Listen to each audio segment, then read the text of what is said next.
కి స్వాగతం.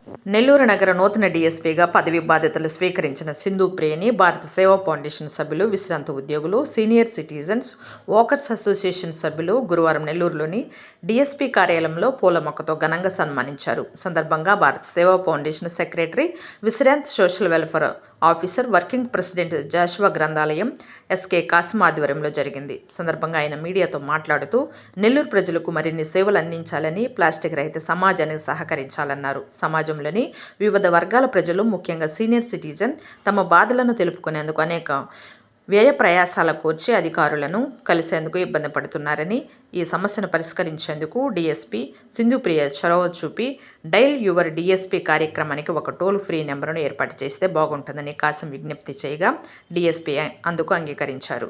డీఎస్పీకు కాసిం కృతజ్ఞతలు తెలిపారు. ఈ కార్యక్రమంలో సెక్రటరీ కాసింతో పాటు ఏ Ratnam, Ramanaraju, A V Rao Narayana, Raju, Abdul Saheb, J P Narayana, Babu, Janardhan, Ravindraraju, S Ratnaiah, Narayana, P V Ramanaiah, Kommula Krishnaiah, warden Mastanaiah తదితరులు పాల్గొన్నారు.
కాంతుల జాతి మల్లెల భుషస్సు కలకాలం నిలవాలి మీ సేవ యశస్సు.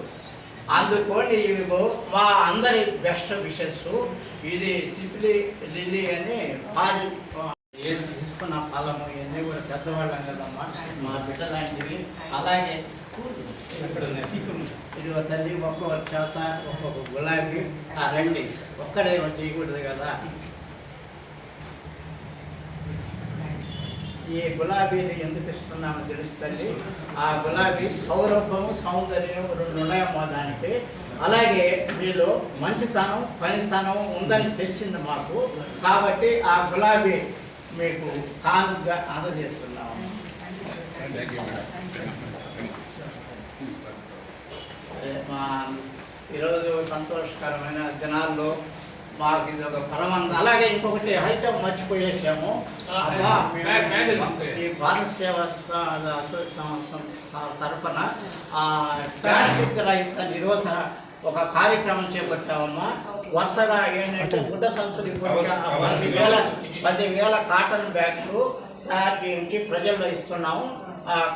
ప్రతి ఒక్క సింధు ప్రియ వారికి మా యొక్క భారత్ సేవా ఫౌండేషన్ తరఫున, అలాగే వాకర్స్ అసోసియేషన్ తరఫున, సీనియర్ సిటిజన్ తరఫున వారికి శుభాకాంక్షలు ఈరోజు అందజేస్తూ, ఈ సందర్భంలో ఒక ప్లాస్టిక్ రహిత సమాజాన్ని సృష్టించాలనే ఒక ధ్యేయంతో ఈ కార్యక్రమం వారికి ఇవ్వటము, సన్మానం చేయటము, అలాగే ఒక ఆక్సిజన్తో కూడిన ఒక మొక్క ఆక్సిజన్ ఇస్తుంది.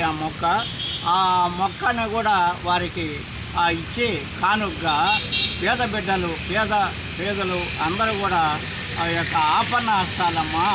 వాళ్ళు బాధలతో, దిగులతో అన్నిటికి కూడా నోస్తూ ఉన్నారు. మీరు వాళ్ళకి ప్రాణాధారంగా ఒక ఆక్సిజన్ లాగా వాళ్ళ కుటుంబాల్లో వెలుగు నింపాలంటే ఖచ్చితంగా నేను చేస్తానండి. ఎవరైనా సరే నా దృష్టికి ఏ సమస్య తీసుకొచ్చినా నేను పరిష్కరించడానికి సిద్ధంగా ఉన్నారని డిఎస్పీ నూతన డిఎస్పీ సింధు గారు చెప్పటం మా అందరికి కూడా పరమానందంగా ఉంది. అలాగే ఈ కార్యక్రమాలను ఇక మీదట ఎన్నో కార్యక్రమాలు మేము సేవా కార్యక్రమాలు భారత్ సేవా ఫౌండేషన్ తరఫున నిర్వహిస్తూ ఎవరైతే మా సేవలు అవసరమో, ఎవరైతే ఇబ్బందులు ఉంటారో వాళ్ళ కోసం మేమందరం కలిసికట్టుగా ఈరోజు పనిచేస్తామని ఈ సందర్భంగా తెలియపరుచుకుంటూ అందరికీ శుభాకాంక్షలు, శుభాభినందనలు. భారత్ సేవా ఫౌండేషన్ జిందాబాద్, స్వచ్ఛాంధ్ర, స్వర్ణాంధ్ర ఇవన్నీ కలగలుపుగా మన రాష్ట్రం సర్వతోముఖంగా తయారై స్వర్ణాంధ్రగా తొందరలోనే దేదీప్యమానంగా వెలుగొంది సకల జనుల సౌభాగ్యమే అందరికీ ధ్యేయంగా మనం అందరం కూడా పనిచేస్తామని, అలాగే మన రాష్ట్రం కూడా ఇతర రాష్ట్రాల కంటే అగ్రగామిగా నిలబడేటట్టుగా ఇప్పుడు ప్రజెంట్ ముఖ్యమంత్రి నారా చంద్రబాబు నాయుడు గారు మిగతా అందరూ కూడా పనిచేస్తున్నారు. ఇక్కడ అధికారులు కూడా, నెల్లూరు అధికారులు కూడా చాలామంది కుర్రకాదే వచ్చేశారు. కలెక్టర్ గారు వైభో ఆనంద్ గారు, అలాగే అంటే ఆనంద్ గారు ఆయన కూడా యువకుడే, అలాగే కమిషనర్ కూడా సూర్యతేజ గారు యువకుడే, మిగతా అందరూ కూడా అడిషనల్ కమిషనర్ వైభో నందన్ గారు కూడా యువకుడే. ఇప్పుడు వచ్చిన డిఎస్పీ గారు సింధు ప్రియ గారు కూడా ఆమె కూడా ఒక యువతే లలామణి, అలాగే ఇప్పుడు ఎస్పీ శ్రీ కృష్ణకాంత్ కూడా యువకుడే. కాబట్టి ఈ యువ సారథ్యంలో మా నెల్లూరు జిల్లా ఇతర జిల్లాల కంటే అగ్రగామిగా నిలబడగలదని